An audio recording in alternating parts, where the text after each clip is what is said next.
هپێکی گوت ئەوێ حسابێ vê îxanetê bipirsin.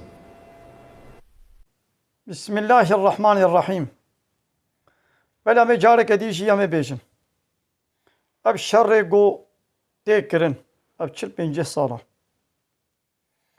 Ne dewlet birêbazeke İslamî dimeşênê û ne van rêxistin û Partiyê Kurda birêbazeke İslamî dimeşênin.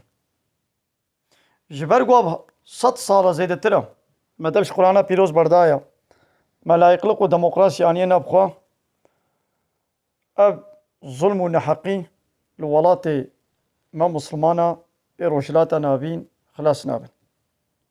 Heta got Qur'an nebe hakim ti carî ev pirsgirêk çareser nabe. Vî şeriya me dê nedere he. Ez dixwazim balê bikişênim li ser vê. Gelek cara van kafirên êarê İslamê dêma çima di İslamê de şer heye, kuştin heye, harb heye, cihad heye. Şerê Qureyza dema got xayintî bi pêxember re kirin di herba Xendeqê de îtîfaq bi wa kafirê dervere kirin. Goyî dî wan kafira baz da ev Yehudiyê mane li Medînê Pêxemberê Aleyhisselatü Vesselam çû zilamê wayê çekdar ê baliqbûyê bi sîlah kuştin. Divê îmam çima wiha kir? Çima di İslamê de ev Yehudî kuştin? Her tim a wiha ihtirazê li İslamê dikin.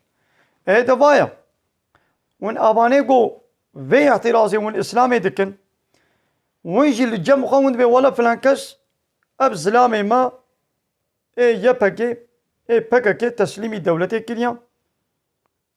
Em ê heyfa xwe, tola xwe, intîqama xwe em ê ji wan hilênin. Yani hûn çima xaînê got hûn ji xwe re xaîn îlan dikin, heqê we heye got hûn wan bikuşin? Dewlet xaînê xwe, terorê xwe heqê wê heye çima got bikuşê? Ji we hemû wan re adet e û hemû dewletê dunyayê jî wilo ne terorê xwe dikuşin, xaînê xwe li gorî xwe dibe xaînê me dikuşin, lê çima bila İslam xaînê xwe nekuşê? Va Qureyziya jî Benû Qureyza van Yehudiya xaîntî li pêxember kirin.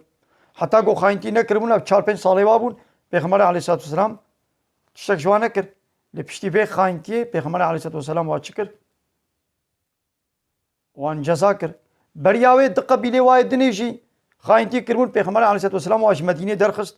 Evê sisiya jî cezayê kuştinê da wan e. Ji we re adet e ji İslamê re qeyqen be heta.